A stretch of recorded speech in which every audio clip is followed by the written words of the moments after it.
The moment the courtroom doors opened, a current of anticipation surged through the crowd, filling the air with a buzz of whispers and side glances.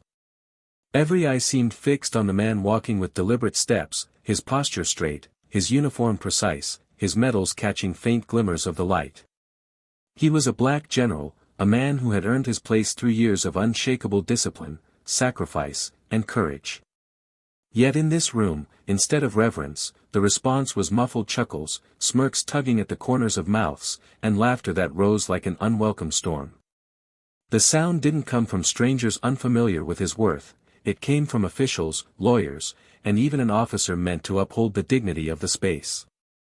What should have been a chamber of justice quickly felt like a stage for mockery, and the general, a decorated soldier, had unwillingly been cast as the subject of their cruel amusement. The laughter began small, sparked by a sarcastic remark tossed carelessly across the room, but soon others joined in, emboldened by the lack of restraint.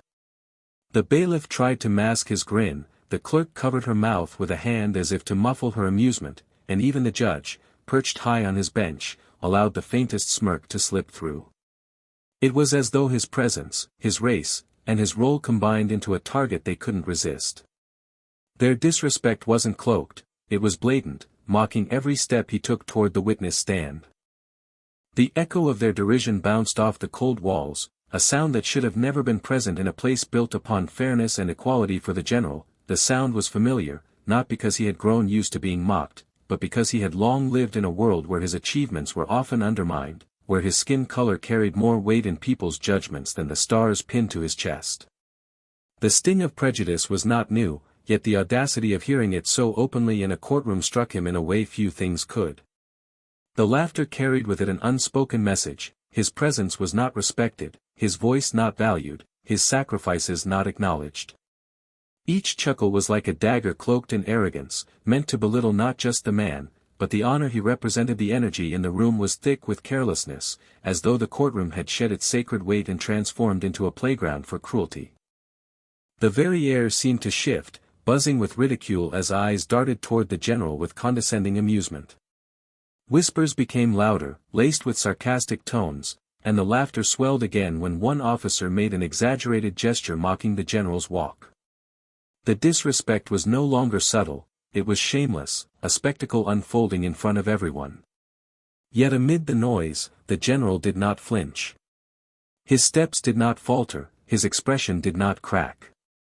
He carried himself with the same steadiness he had on the battlefield, a steadiness that had once been the difference between life and death. Every breath he took in that courtroom was controlled, every movement deliberate, every gaze unwavering. Even as ridicule surrounded him like an unrelenting storm, there was something unnerving about the contrast, the chaos of their laughter against the calm gravity of his presence. It created a tension so thick that even those joining in the mockery began to feel an edge of discomfort, though they masked it with more laughter. The general's silence became its own form of resistance, louder than any protest he could have voiced. It was the silence of a man who knew his worth, who had walked through deserts and jungles, who had led men through fire and loss, who had faced enemies far more formidable than ridicule. In that silence lay the weight of countless sacrifices, of sleepless nights, of battles fought not only against enemies abroad but against the invisible walls of bias and injustice at home. The courtroom, however, was blind to this depth. To them, the moment was entertainment, a display to be mocked rather than honored. They didn't see the scars hidden beneath the uniform, the years of struggle etched into the lines of his face. They didn't see the courage it took to rise in a world designed to keep him down. All they saw was the surface, and from their shallow perspective, they chose derision over respect. The general's entrance, instead of being met with solemn acknowledgement, was reduced to a cruel comedy act for the very people sworn to uphold justice. And so, the sound of laughter lingered, spilling into every corner of the courtroom, unchallenged and unchecked, leaving an echo that carried more than amusement. It carried prejudice, arrogance, and a dangerous disregard for the dignity of a man who deserved better. The courtroom had shown its true face in that moment, and it was not one of fairness or honor, it was one of mockery, a place where the powerful felt emboldened to laugh at the very embodiment of sacrifice. The general stood firm at the center of the courtroom, his frame straight as a steel rod, his shoulders squared with the kind of composure that only decades of discipline could carve into a man. Where others might have reacted with anger, where a lesser spirit might have lashed out or hung their head under the weight of humiliation, he chose instead to let his calm presence speak louder than the jeers circling him. His face was a mask of quiet resolve, every feature sharpened by control, as though each muscle had been trained not to betray the storm he carried within. His eyes didn't dart nervously nor glare in defiance, they remained steady, focused, and unyielding, giving nothing for his tormentors to cling to. The more they mocked, the more his silence grew profound, transforming the very space around him into a stage where dignity stood tall against pettiness. That calm demeanor wasn't born overnight. It was the product of years on the battlefield, of standing in front of soldiers who looked to him for courage when fear clawed at their hearts. He had known what it was to lead men into uncertainty, to carry the weight of responsibility that comes with every command, every decision that could mean the difference between life and death. In war, panic was poison, composure was survival. That training, those experiences, they were carved into his very being, and now, in the courtroom, he drew upon them once more. The room may not have been filled with the sounds of gunfire or the threat of enemy ambush, but the ridicule he faced was its own kind of battle, and his weapon was restraint. To remain calm in the face of scorn was to reclaim power, to deny the laughter its victory. Every movement he made carried the same precision as a soldier on duty. When he adjusted the cuffs of his uniform, it was not fidgeting but a deliberate act, as though reminding those watching that he wore more than cloth. He wore the weight of service, of sacrifice, of a commitment few in that room could understand. When he shifted his stance, planting his feet firmly on the ground, it was the stance of a man who had weathered storms harsher than this, who had stood before enemies more dangerous than smug officials and careless officers. His calm presence became a mirror, reflecting back their own lack of discipline, their own shallowness in contrast to his depth. Without raising his voice, without uttering a single word, he was already speaking volumes. The silence that wrapped around him was not empty. It carried the echoes of all the battles he had fought, both visible and invisible. It carried the pride of men who had served under him, the memory of flags raised in victory, the grief of soldiers buried too soon. It carried the weight of history itself, of every black man who had worn a uniform and returned to a country that too often forgot the value of their sacrifice. The calmness with which he stood in that courtroom was not just personal strength, it was collective resilience, born from generations who had been tested, who had endured the scorn of those unwilling to acknowledge their worth. In him, their quiet defiance lived on, and his every breath was a testament to that unbroken spirit. Those who laughed at him did not see this. To them, calmness looked like weakness, silence like submission, composure like something to be further provoked. Yet their laughter began to stumble against the wall of his stillness. There was a certain power in watching a man who refused to bend, a man whose steady posture seemed to question the very legitimacy of their mockery. The more he stood unshaken, the more they revealed themselves, their cruelty magnified not by his reaction but by their own unchecked arrogance. His calm was their undoing, though they didn't realize it yet, because every second that passed without him breaking was another second where their ridicule lost ground. Even the judge, who had earlier smirked at the rising laughter, found himself unsettled by the general's composure. From his bench, he looked down at the man before him, expecting perhaps to see cracks, anger, frustration, humiliation. Instead, he saw a figure unmoved, a soldier standing at ease in a courtroom that had tried to turn him into a spectacle. That unwavering presence carried a silent rebuke, and though no words were exchanged, the imbalance of dignity versus mockery became stark. The general's calm was not passive, it was active, deliberate, almost confrontational in its quietness. It demanded recognition, even if none was given aloud to those who paid closer attention. His composure revealed something profound. He was not calm because the laughter didn't matter, nor because the insults rolled off him without sting. He was calm because he chose not to let them dictate the terms of his worth. He knew who he was. He knew what he had accomplished, what he had sacrificed, what he had endured. Their laughter could not strip him of medals earned in deserts and jungles, of the loyalty of soldiers who would have followed him into fire, of the victories carved into history under his command. His calm presence became a declaration, He would not let the ignorance of a few diminish the truth of his life, and so he stood, his calm demeanor cutting through the noise like a blade sharper than anger, stronger than retaliation, carrying with it a force the courtroom could not yet comprehend, a force that would soon turn the tide of the moment and make every laugh ring hollow in hindsight. The courtroom seemed to buzz with an energy that was not entirely spoken but could be felt like a heavy fog clinging to every corner of the room. Beneath the surface of the laughter and smirks lay something far more insidious, something that had been present long before the general walked through the doors. It was not simply humor at his expense, it was prejudice, woven into the very fabric of the interactions, hidden in the inflection of voices, in the sharpness of certain words, in the subtle glances exchanged between those who thought themselves clever. The laughter may have been loud, but the unspoken bias lurking beneath it was louder still, sending ripples of disrespect across the courtroom in ways that could not be denied by anyone who cared to look closely enough. It started with the comments that seemed harmless on the surface but dripped with a different meaning once examined. A lawyer leaned over to another and said in a tone too light to be casual, "Didn't think we'd see a uniform like that in here." The words might have been interpreted as curiosity, but the smirk curling his lips betrayed the mockery embedded within. Another officer whispered something under his breath, and though the exact words were lost in the ambient noise, the sneer that followed made the intention clear. Even the judge, who should have embodied fairness, let his eyebrows lift in a way that communicated more than words ever could, as though the very sight of a decorated black general standing in his courtroom was somehow incongruous, as though honor and dignity did not belong to the skin he wore. The prejudice was not always loud, but it was steady, relentless, threading itself into the atmosphere like a poison. Every subtle remark, every pointed laugh, every lingering look carried with it a history of assumptions and stereotypes, a refusal to separate the man from the color of his skin. It was not just the general they were mocking, it was what he represented, a challenge to their unspoken hierarchy, a disruption of the image they had of who deserved respect and who did not.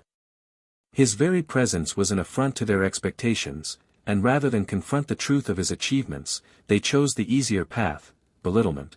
Cloaked in the thin veil of humor for the general, these hidden layers of prejudice were not invisible.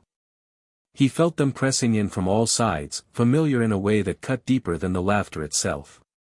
He had grown accustomed to the duality of his existence, celebrated in uniform when convenient, dismissed as a black man when uncomfortable. He knew what it meant to fight for a nation that did not always fight for him, to salute a flag that promised liberty yet allowed rooms like this to exist where his dignity could be questioned.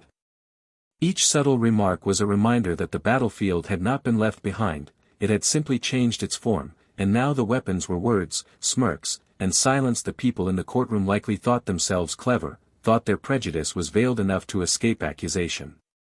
But prejudice rarely hides completely, it leaks through the cracks of expression, through the tone of a chuckle, through the pause before a sentence is delivered. It lingered in the way one officer exaggeratedly tipped his head toward the general, as if mocking his posture of discipline. It lingered in the way the clerk shuffled her papers with exaggerated disinterest, refusing to meet his gaze as though acknowledging him would grant him legitimacy. These were not accidents, they were choices, small daggers dressed as harmless gestures, calculated to remind him of where they thought he belonged, and yet, the general did not shrink under these subtleties. He recognized them for what they were, and though each one was like salt rubbed into an old wound, he bore them with the same steadiness that defined his very character. He understood that prejudice thrives on reaction, that it feeds on anger, on the satisfaction of seeing dignity broken. By refusing to flinch, by refusing to let their layered disrespect draw him into an outburst, he disarmed them in ways they could not yet understand. His silence in the face of their hidden prejudice was not acceptance, it was resistance, stronger than any words could have been in that moment. The room, though filled with laughter and mockery, could not entirely escape the weight of his presence. For every subtle remark, there was the undeniable truth of his uniform, his medals, his bearing. The layers of prejudice, though thick, could not obscure the reality of who he was. And as the minutes stretched on, a quiet tension began to weave itself through the space, a sense that beneath their laughter lay fear, fear of what might happen when the truth of this man's story came to light, fear of the mirror his presence held up to their own biases, fear that their mockery would not stand unchallenged forever. It was only a matter of time before the layers of prejudice they wielded so carelessly would be peeled back, exposing not him, but them. The atmosphere in the courtroom shifted the moment the general began to speak. Up until then, the room had thrived on laughter and ridicule, but his voice cut through the noise with a steadiness that immediately commanded attention. It wasn't loud, it wasn't angry, but it carried a weight that silenced whispers in mid-breath. Every syllable seemed anchored in lived truth, every word balanced with the kind of authority only earned through sacrifice. For those who had been laughing moments before, the sound of his voice was unexpected, like the sudden strike of a drum in the middle of a quiet night. He did not need theatrics to command the room, his presence did that for him. What followed was a revelation none of them had anticipated, a truth that would crack through their arrogance like lightning tearing across a dark sky. He began not with complaint, nor with an attempt to shame them, but with facts so undeniable they felt like blows. He spoke of battles that were not found in books, of missions carried out in places whose names never made the evening news, of decisions made under fire where hesitation meant the difference between life and death. He recalled men he had led, soldiers who had looked him in the eye during the chaos of war and found the courage to stand because he stood with them. His words painted pictures of deserts where the heat scorched skin and lungs, of nights so dark that only trust in one another lit the way forward. These were not abstract stories meant to impress, they were lived experiences, carved into the very fiber of his being, evidence of a life spent in service to the nation whose representatives now dared to mock him. For those listening, the weight of his past was not something they could dismiss. The medals on his chest were no longer silent ornaments, they became proof of every battle, every wound, every moment he had stood when others would have fallen. The courtroom that had moments earlier seemed so small and shallow now felt inadequate to contain the gravity of his words. It wasn't just his service that was being revealed, it was his sacrifice, the nights spent far from home, the lives saved under his command, the pain endured so that others might live. Each revelation chipped away at the false superiority of those who had laughed, until their arrogance began to look more like shame hiding behind forced expressions. The shock came not only from the depth of his service but from the realization of who they had been ridiculing. They had mocked a man who had risked everything for their freedom, who had worn the uniform not as decoration but as a shield for the very rights they were now abusing in their courtroom. They had laughed at a man who had walked through the fire of war and returned, scarred but unbroken, to a nation that still had the audacity to question his worth. The revelation was not simply about his identity, it was about the mirror he held up to them, exposing how blind prejudice had made them, how quick they had been to dismiss dignity because of the color of his skin. The general did not have to raise his voice or accuse them outright, the truth itself was enough to unravel the room. Each revelation was a stone dropped into still water, sending ripples through the crowd, ripples that touched even those who had been silent witnesses to the earlier laughter. Whispers began again, but this time they were different, not mocking, not dismissive, but uneasy, like people realizing they had participated in something they could no longer justify. Faces shifted, some turning away in discomfort, others staring at him with a mixture of disbelief and regret. The officer who had mocked his walk earlier now sat frozen, his smirk gone, replaced by a stiffness that betrayed his unease. The judge, too, was no longer leaning back with amusement. His posture had changed, his smirk erased, as though the weight of authority he held suddenly felt fragile against the authority of lived truth. The courtroom that had once been united in laughter was now fragmented, divided between those who could not bear to meet the general's gaze and those who were transfixed by the undeniable force of his presence. His revelation had not been dramatic, it had been honest, and that honesty cut deeper than any reprimand ever could. It laid bare the truth that the man they mocked carried more honor in a single scar than they did in all their polished titles combined. As he spoke, the general did not once falter. His voice did not waver, his posture did not bend.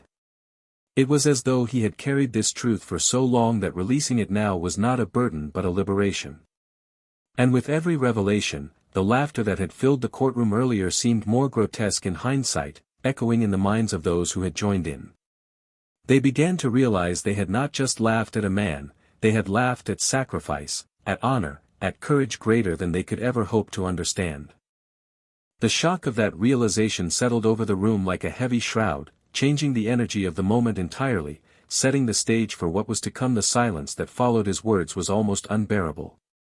Only moments before, the courtroom had been alive with jeers and laughter, but now, the stillness was thick, pressing against every person seated within those walls. The general had not raised his voice, he had not begged for respect, yet somehow the room felt as though it had been struck by a force no one had seen coming.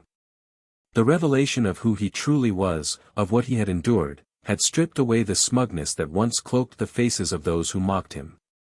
Their laughter now seemed hollow in hindsight, echoes that hung in the air like ghosts reminding them of their arrogance. The energy had shifted completely, where mockery once ruled, regret now began to seep in, wrapping itself around the very people who had thought themselves untouchable. One by one, the smirks dissolved. The clerk who had giggled behind her papers earlier now stared down at her hands, avoiding his gaze as though the shame might lessen if she refused to meet the weight of his presence. The officer who had exaggerated his walk to draw laughs now shifted uncomfortably in his chair, the memory of his mockery suddenly burning like a brand he wished he could erase. Even the bailiff, who had grinned openly when the laughter swelled, stood stiff and uneasy, his posture betraying the discomfort of a man realizing he had crossed a line he could not step back from. Their earlier amusement seemed small now, cheap and unworthy in the face of the truth that had been laid bare before them. The judge, too, was changed. The faint smile that had once lingered at the corners of his mouth was gone, replaced with a gravity he had not carried before. His eyes no longer held the gleam of superiority, instead, they were shadowed with a recognition he could not ignore. He had joined the room in their silent ridicule, allowing it to flourish unchecked, and now the weight of his own complicity pressed against him. The authority of his gavel, the robe that draped his shoulders, all seemed diminished beside the authority of sacrifice and truth embodied in the man standing before him. The regret was unspoken, but it was there, a heavy presence thickening the silence. No one dared to laugh now. The courtroom that once felt like a stage for ridicule now felt like a place of reckoning. The walls that had echoed with derision seemed to echo now with shame, each person left alone to wrestle with their conscience. The sound of shuffling papers, the clearing of throats, even the faint creak of a wooden bench felt amplified in the stillness, filling the space where laughter had once lived. The silence was not peace, it was tension, the kind that comes when people realize they have crossed a line too far and are left to sit with the weight of their own actions. For the general, the shift was palpable. He did not gloat, he did not sneer at the transformation he had caused. Instead, he stood as he always had, tall, composed, dignified, his silence heavier than any words could have been. He did not need to point out their shame, the room itself had done that for him. Every lowered gaze, every fidget, every uneasy breath was proof enough that the laughter which once filled the chamber had turned against those who produced it. Their regret was not for him, it was for themselves, for the realization that they had exposed the ugliness of their prejudice in the most public and undeniable way. The irony was sharp. They had sought to diminish him with laughter, but in doing so, they had revealed their own smallness. They had sought to humiliate him, but it was their own dignity that now lay in pieces on the floor. The silence that followed was not the silence of respect, not yet, but of discomfort, of shame settling into the cracks of their confidence. It was the silence of people forced to confront what they had done and who they had become in that moment. The general's presence was unchanged, but theirs was transformed, for they could no longer hide behind humor or superiority. They had been exposed, and the regret that seeped into their expressions was proof that the weight of their mockery was finally crashing down upon them. And so the courtroom, once alive with derision, now sat in uneasy stillness. The balance of power had shifted without a single shout, without a single demand. Laughter had been replaced by silence, mockery replaced by regret, and the lesson was etched into the atmosphere itself, inescapable, undeniable, a reminder that respect denied will always return to demand its due in ways that cannot be ignored. What lingered in the courtroom after the silence was more powerful than any verdict, more profound than any ruling that might have been handed down that day. It was the unshakable presence of a lesson, one carved not in words but in the contrast between laughter and truth, between arrogance and dignity. Every person in that chamber had been confronted with the reality of their actions, and in the presence of the general, the meaning of respect became unavoidable. He had not lectured them, he had not demanded recognition, but by standing firm and revealing who he was, he had forced the entire room to face what they had ignored for too long, that dignity cannot be mocked away, and truth cannot be silenced. The lesson did not come from his medals, though they gleamed with silent testimony. It did not come from his stories of sacrifice, though they carried the weight of countless battles. The lesson came from the way he carried himself in the face of contempt, the way he turned mockery into silence without ever lifting his voice. His composure was a living rebuke, a declaration that real strength is not loud or boastful but steady and unshakable. Where others had chosen ridicule, he chose restraint. Where others had chosen arrogance, he chose dignity. In that choice, he showed them what true power looked like, not the power of authority or titles, but the power of character, the kind of power that endures even in the face of prejudice. For those who had laughed, the shame became a teacher.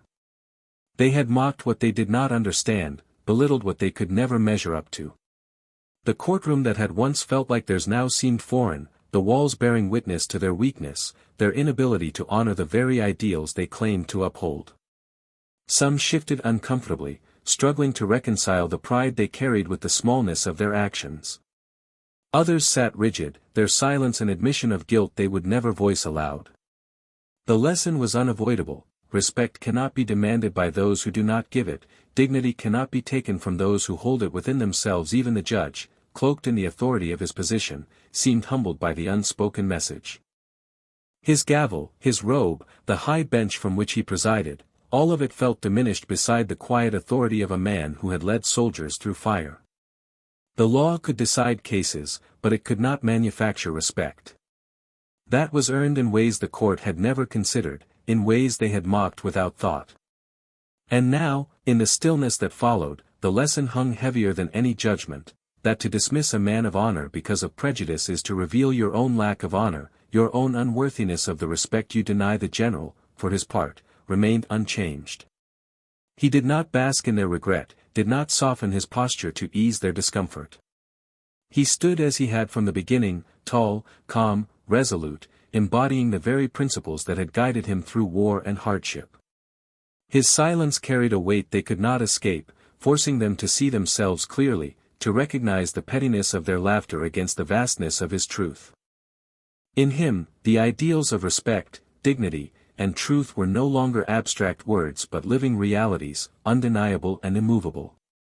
He had not only silenced a room, he had redefined it, transforming it from a stage of mockery into a chamber of reckoning. The lesson extended beyond the walls of the courtroom.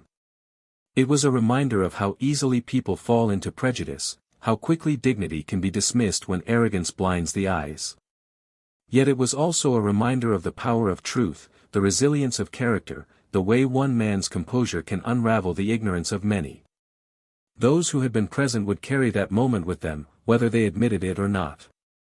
They would remember the sting of their own laughter turning sour, the sight of their own smirks fading under the weight of truth, the realization that they had mocked someone whose honor eclipsed their own. In the end, what the courtroom learned was not just about the general but about themselves.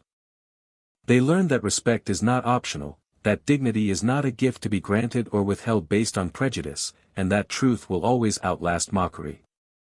They learned that laughter at another's expense can turn to regret in an instant when confronted with the undeniable.